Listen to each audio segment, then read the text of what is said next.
Hey guys, so I'd like to apologise for how late this video, both parts 1 and 2, are getting put on YouTube. Just as I was about to make part 2 yesterday, I got called away and I wasn't able to return to making the video before today, so apologies for the late posting. Anyway, I had got to the point where we were just about to discuss, having discussed the wonderful potential feud between John Morrison and Shelton Benjamin, we are about to discuss Edge against CM Punk, the rematch from last week, because Teddy Long doesn't believe that Edge can really beat CM Punk. So we have a good match as you would expect from Edge and CM Punk. Nice offense, nice, but it's what you would expect from the pair of these athletes. I mean, they're both really consistent, they're both really solid performers, really good in the ring.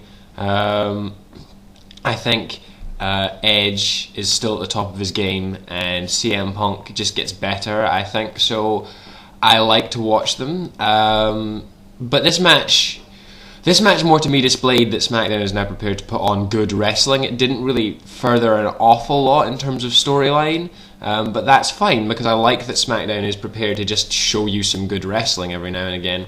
The match ends with Edge being the cowardly heel and walking away from the match and getting counted out deliberately back up the ramp.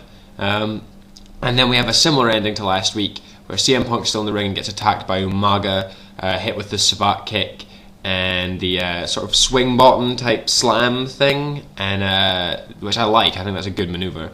And the Samoan spike. Umaga looks pretty good. I'm not a huge fan, but I think the product as it is right now, WWE needs to have big men. It needs to have big guys, and Umaga is probably, out of those big guys, the one I'd prefer to watch. I think he's better than, say, Vladimir Kozlov or Mike Knox or the Great Khali.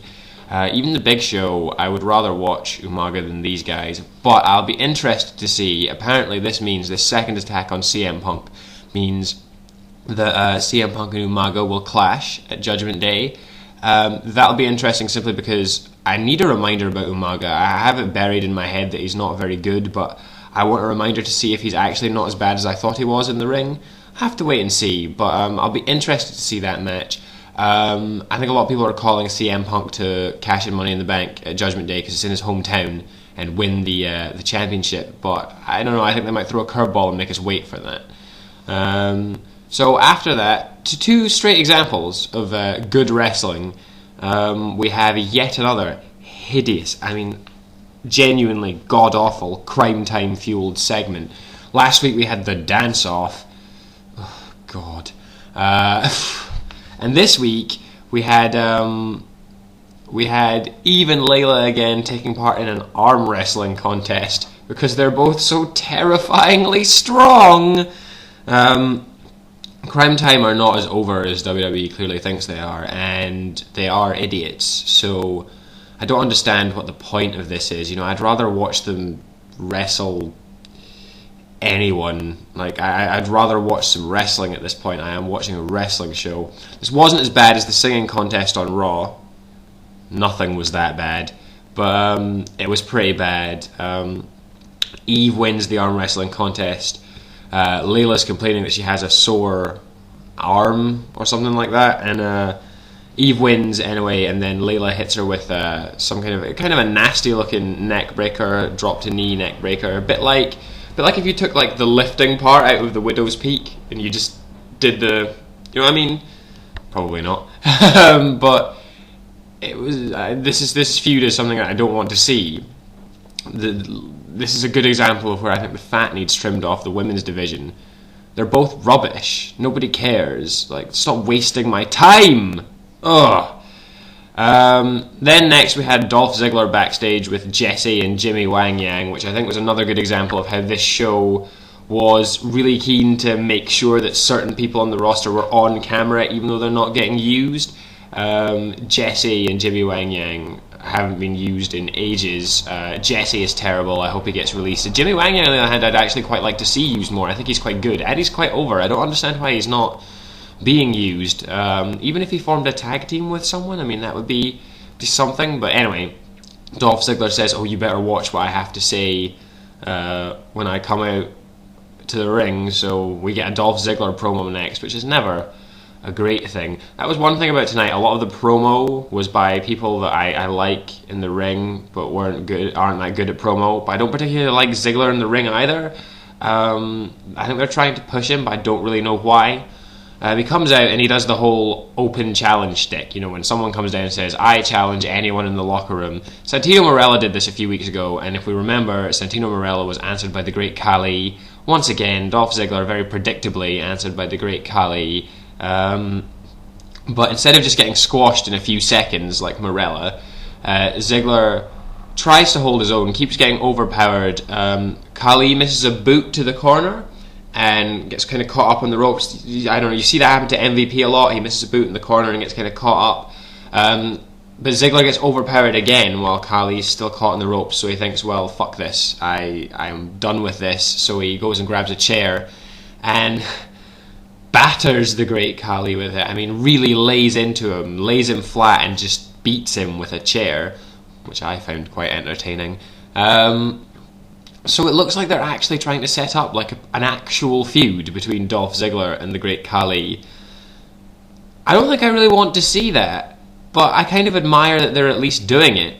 At least they're developing a direction for these people. You know, even if it's a temporary direction, at least it doesn't feel aimless like Raw feels a lot of the time. So I have to wait to see how that pans out, but I can't say it's a feud that excites me. So obviously Ziggler losing via disqualification to the Great Khali. And now we have the main event, which features Edge on guest commentary, and I'd just like to state that Edge is good on commentary. He is good at it. I think if he ever gives up being a wrestler, he could sit at ringside. He's good at it. I mentioned that William Regal said that he wants to be a commentator after he finishes, and there's a distinct difference in quality there. Regal's not so good at commentary, but Edge, really, I admire Edge's ability to speak and verbalize storylines and thoughts and characters. It's good. So we had a Jeff Hardy against Chris Jericho, which, as one might expect, was good, really good. Jericho's one of the best in the ring today and probably ever. And Hardy, I admire Hardy. I think he's a solid talent, and I think the recent exposure given to his brother highlights how good Jeff actually is, because Matt is awful and Jeff really is quite good.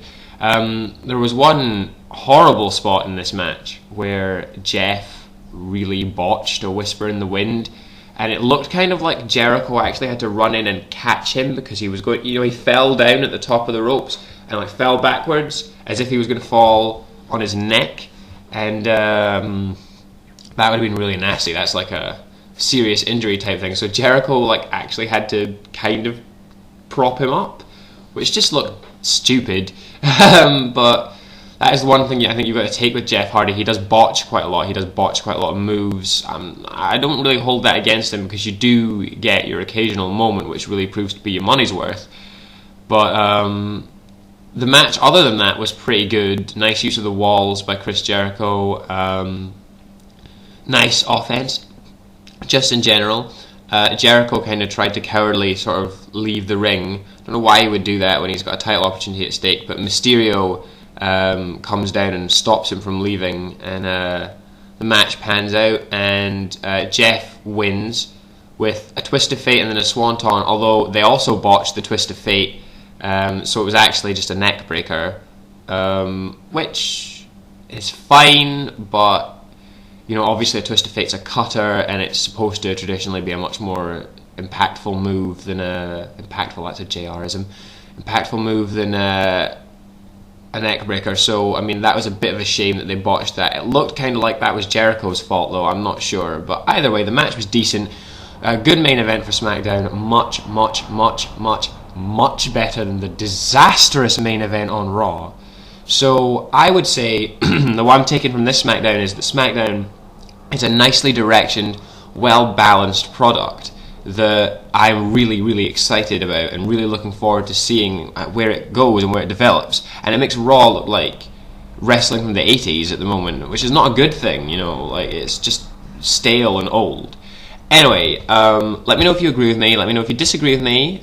Please comment, rate, subscribe if you like. And hopefully we can get discussion going. I want to know your thoughts, and I want to know if maybe I've missed something. So thanks for watching, guys, and I'll see you later.